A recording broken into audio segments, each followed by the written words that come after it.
ఆగండి ఆగండి, నా బుక్ పోయింది. మీకు ఎవరికైనా తెలుసా ఎక్కడికి వెళ్ళిందో?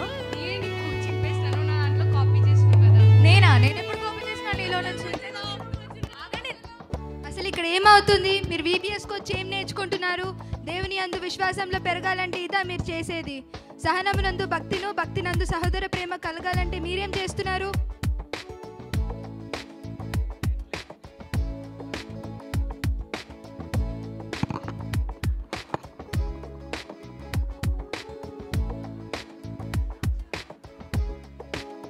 విశ్వాసమునందు సద్గుణము, సద్గుణమునందు జ్ఞానము,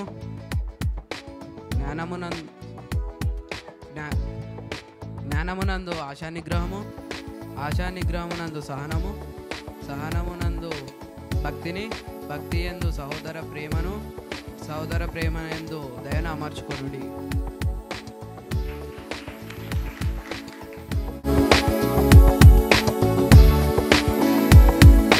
అహశ్వరోష్ రాజుగారు కూర్చున్నారు. ఇప్పుడు వాళ్ళ బట్టలను ముగ్గురిని పిలుస్తున్నారు.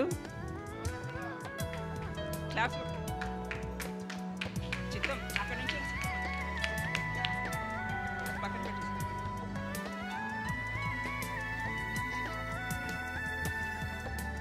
అహశ్వరోష్ రోజు భటుల్ని పిలిచి నాట్యం ఆడటానికి వస్తీని పిలుచుకురమ్మంటాడు.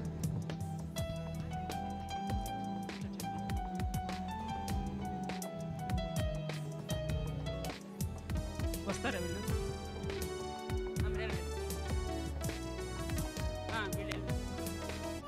రాజుగారు రమ్మన్నారు అని పిలుస్తారు. వస్తే రానని చెప్తుంది.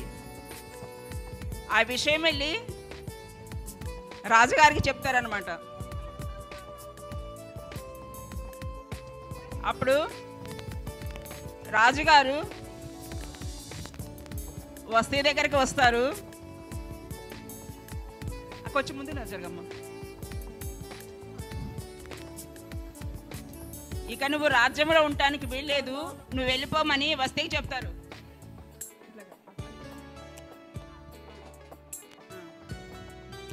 వస్తీ వెళ్ళిపోతుంది. మళ్ళా భటుల్ని ముగ్గురిని పిలుస్తారు.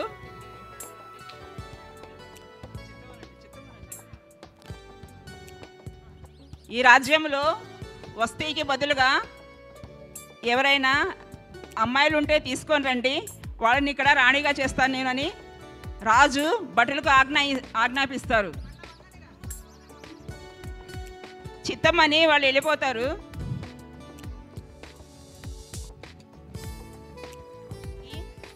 ఆ భటులు రాజు దగ్గరికి తీసుకెళ్తారు. సంస్థానానికి తీసుకెళ్తారు.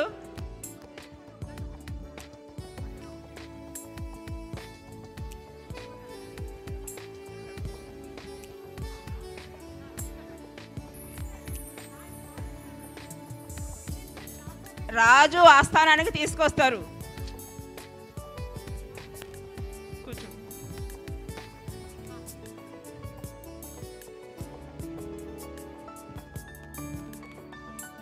అయితే ఇందులో హామాను రోడ్డు మీదే వెళ్తూ ఉంటాడు.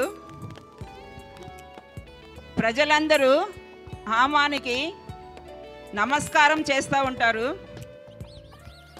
ఇంతలో మొర్దెకై అక్కడికి వస్తూ ఉంటే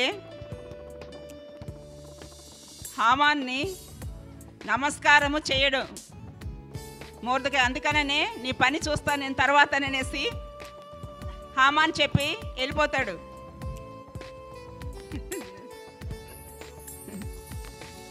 అయితే మొర్దెకై వాళ్ళ కుమార్తె ఇందులో ఉంటుందన్నమాట. హామాను రాజు దగ్గరికి వచ్చేసేసి మొర్దెకై మీద ఉన్న లేనిపోని సమాచారం అంత ఇచ్చి ఆ యూదుల వంశానంతా నాశనం చేయాలనుకుంటాడు. ఆ సంగతి రాజుకు చెప్తాడు. రాజు సరే అనేసి ఒక తాకీదు రాసి తన ఉంగరం ముద్ర దాని మీద వేసి తీసుకోమని హామానికి ఇస్తాడనమాట. హామాన్ వెళ్ళిపోతాడు. సంతోషంగా అక్కడి నుంచి వెళ్ళిపోతాడు. మొర్దెకై యొక్క వంశం తెలుసుకొని యూదుల వంశాన్ని అంతా నాశనం చేయాలనుకుంటారు. ఈలోపు రాజ సంస్థానానికి తీసుకొచ్చిన అమ్మాయిల్ని రాజు దగ్గరికి ఒక్కొక్కళ్ళ వంతున వస్తుందన్నమాట. హేగే వాళ్ళకు మంచిగా అలంకరణ చేసి తీసుకెళ్తారు ఒక్కొక్కరిని.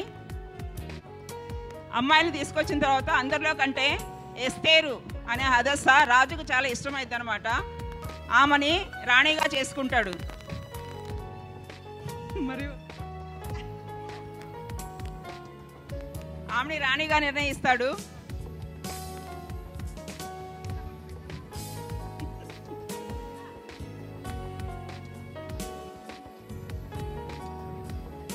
అప్పుడు మొర్దెకై వచ్చి రాణి దగ్గరికి యూదులందరినీ నాశనం చేయాలనేసి రాజు చెప్పాడు, ఆజ్ఞ ఇచ్చాడు.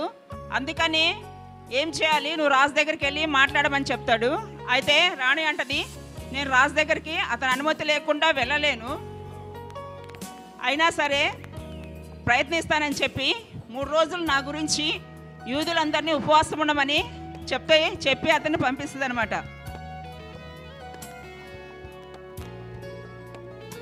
మొర్దెకై అందరికి వెళ్ళి చెప్పేసేసి 3 రోజులు మీరు అందరూ ఉపవాసం ఉండండి అని చెప్తారు. ఎస్తేరు కూడా తన కోటలో ఉన్న వారిని అందరినీ కూడా 3 రోజులు ఉపవాసం చేసి ఉండమని చెప్తారు. యూదులందరూ కూడా 3 రోజులు ఉపవాసం ఉండి దేవునికి ప్రార్థన చేస్తారు. తర్వాత రాజుగారి అనుమతి లేకుండా ఎస్తేరు రాజుగారి దగ్గరికి వెళ్తుంది. 3 రోజుల తర్వాత రాజు ఎస్తేర్ని చూడంగానే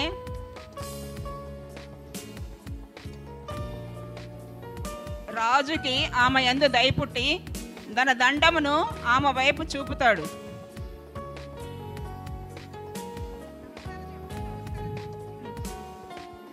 అప్పుడు రాజు ఏమిటి అని అడగంగా ఆమె,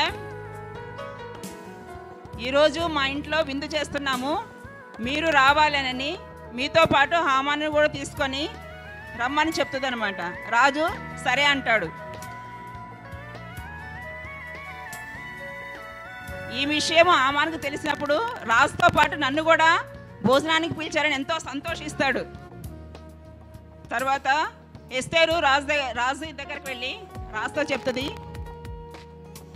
నా వంశము వారందరూ నశించుచున్నారు, వారి గురించి మీరు ఏదో ఒకటి చేయాలనేసి రాజుని అడుగుతుంది. రాజు అప్పుడు ఎవరు ఏంటి అనేసి అంటారు. అంటే ఈ హామాను వైపు చూపిస్తుంది. రాణి సరేనేసి అక్కడికి ఎంచి హామాను బయటికి వెళ్ళిపోతాడు. రాజు కూడా బయటకు వస్తాడు. మళ్ళీ ఇంకొక రోజు విందుకు రమ్మని పిలుస్తుంది. తర్వాత రోజు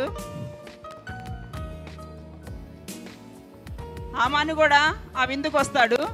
రాజు ఈ విషయం తెలుసుకొని పక్కకి వెళ్తాడు.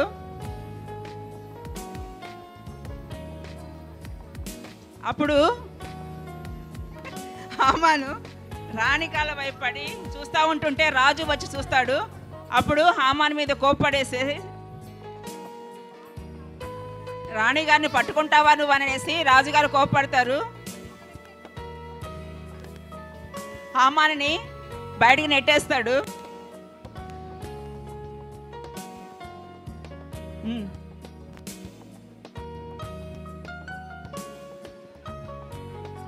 వీరి ప్రార్థన 3 రోజులు ఉపవాస ప్రార్థన వలన యూదులందరూ నశించకుండా దేవుడు కాపాడుతాడనమాట.